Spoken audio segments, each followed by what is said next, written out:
Yo, Filipino Gumby. Yo, I'm going blog mad today, saying whatever the hell I want. I just made 2 videos that were 30 minutes long each.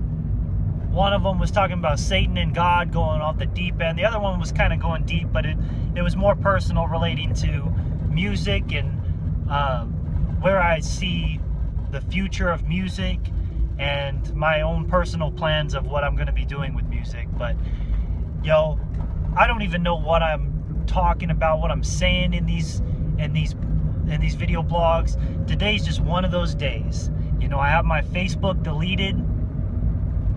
I just moved back to the Central Coast. I'm blessed. And I just felt like, you know, giving something to everybody that is logged in. If you logged in, I haven't been on Facebook. This is a gift. I'm giving, the Filipino Gumby champion is giving y'all something. I'm just giving you these videos. It's just food for thought. If you're not resonating with it, please don't watch it, because I'm wasting your time. I'm keeping you stuck in the matrix. The purpose of me feeding the matrix, giving you these videos for you to watch, is because I think the matrix is bound to break down, and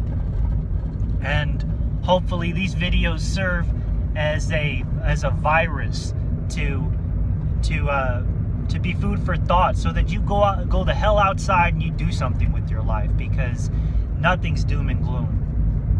Nothing is doom and gloom. And I'm not some new agey person that says the future is some bright, flowery thing. The future is what it is right now. That's the way it is. We got everything happening right now. But I don't know. For this video, I want to kind of break down I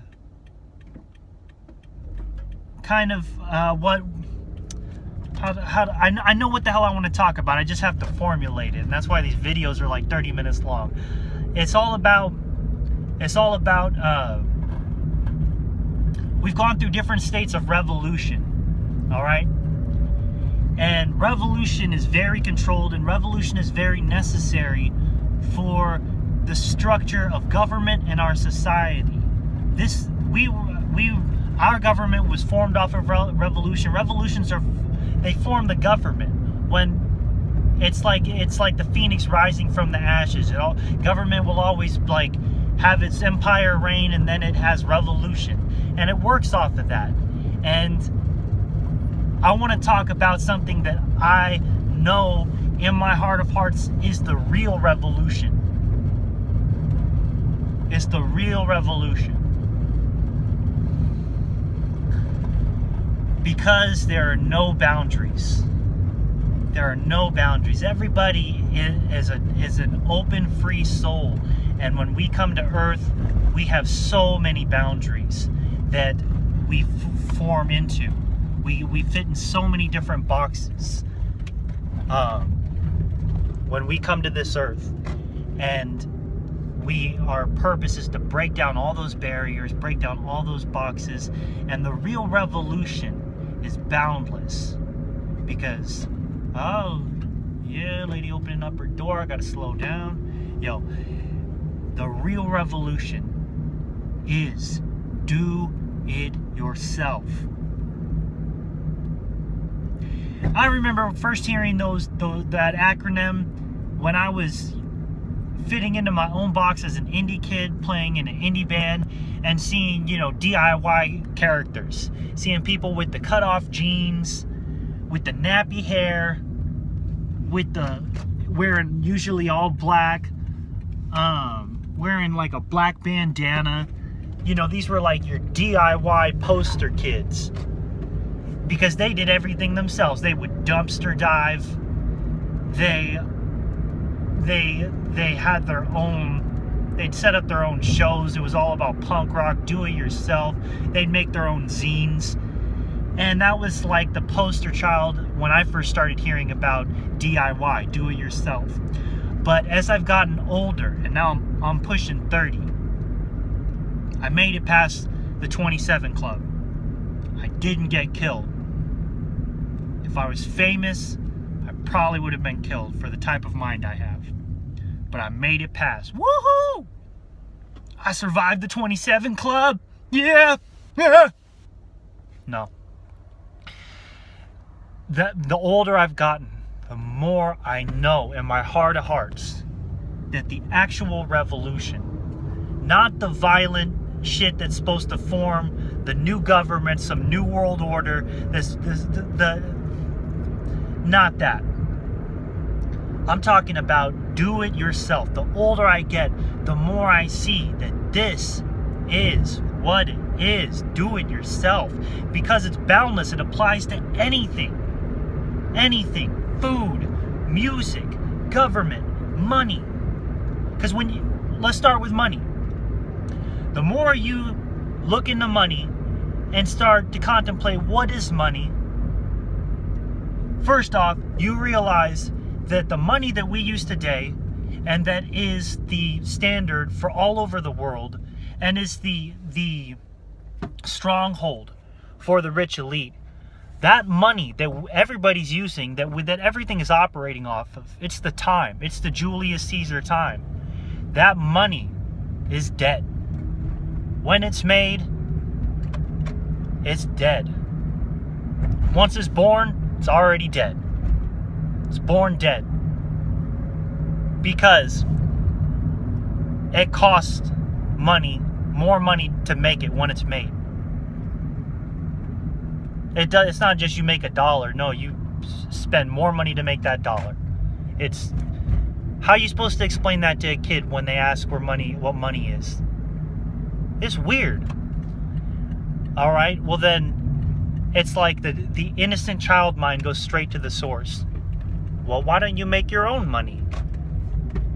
Well, because it'll never work. You can't. No. We have to start going to ground one like that, and at least acknowledge that fact that that's what it is.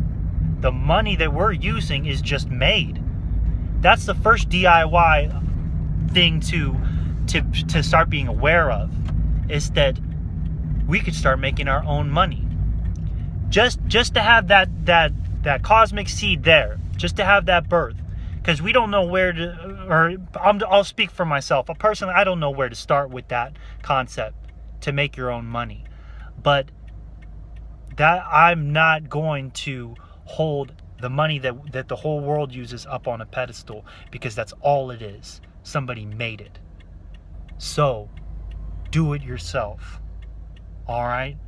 It's a game changer. If we're not going to go anywhere if we don't plant that seed. Same thing as countries, as passports, and our own communities. Like, there are already tribes that are sovereign in the United States that have their own passports. You know? And fuck fear. Fuck fear. You're not going to get anywhere with fear. Just like Dune, it's the mind killer. Fuck fear. Factor it out.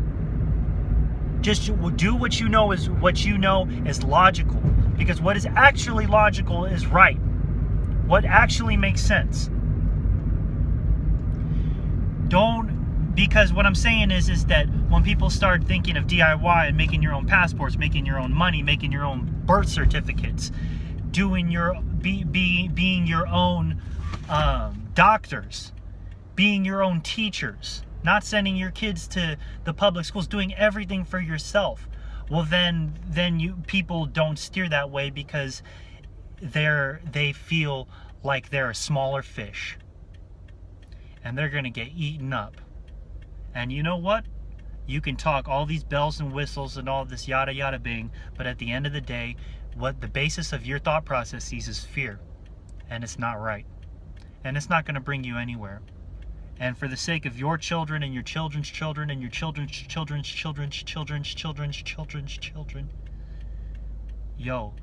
just think of what's right.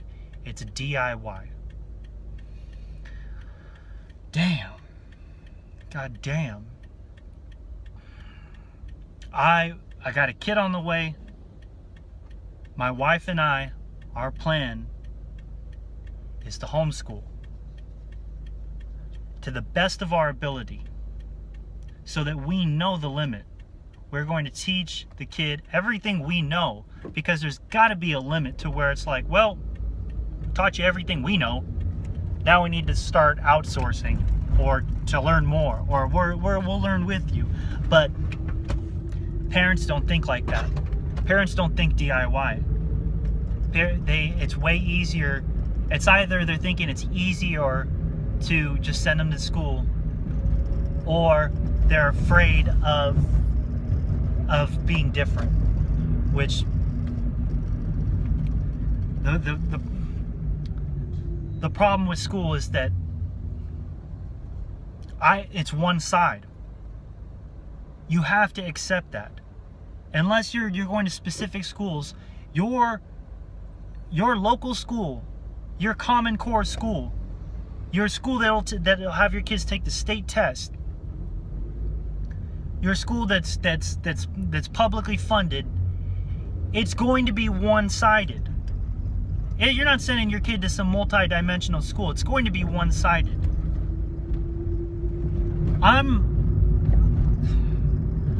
not stopping them from learning that side. I want to be the one to teach them that side, because I'm not going to hold back. That one side that school is going to teach you is going to hold back a lot of information.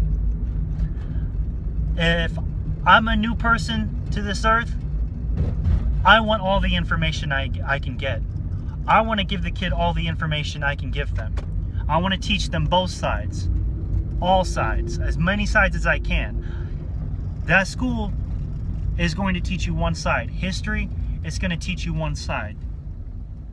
You know, when I was in high school, if I had the right teacher, I could have really gotten into math. Instead, I kept taking algebra over and over and over because my rebel side was way more stronger than my calculated side. And I was just like, this shit I am not going to use ever in my life. And when I would have the guts to ask the teacher, the algebra teacher, when am I going to use this? They would play the honest card, because they felt like if they play the honest card, that the kid will respond to that better and they'll actually get into math. So I had a teacher that was actually like, you know what? I'm going to be honest with you. You are probably never going to use this type of math in your life. But yada yada blah, blah, blah, blah, blah, and then you'd explain yada yada yada. But you know what? That's not true. That's not true. That was one side. That was one side. That was a very economical standpoint. And he couldn't go past that one side. You know, if I had a teacher like Pythagoras, or somebody that could relate it to music or relate it to the cosmos or something, I would have gotten very interested in math. But I just had that one side. You know? The point is do it yourself. Everything is do it yourself. Everything. You start to trip out on it. The older I get, the more I see that is what it is. Religion. People are looking to get saved. People want a sense of direction. So they go to a church. They go to a Christian church until it doesn't make sense to them. They got what they needed. They got saved. They got baptized. They forgave their sins. They got that weight off their chest for a little bit, and then they start learning more. They start reading the story. Certain things don't add up. They start seeing contradictions. Maybe they saw the Zeitgeist film, and they see that, wow, this story of Jesus is the Son, and this is like all these other religions. Or they start becoming New Age. They start seeing more into Eastern religions. There is no boundaries. I'm not hating on any religion.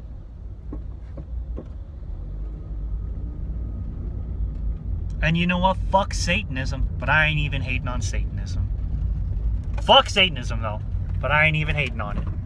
Because there are certain esoteric truths that the Satanic Church feels like they feel like we got this high.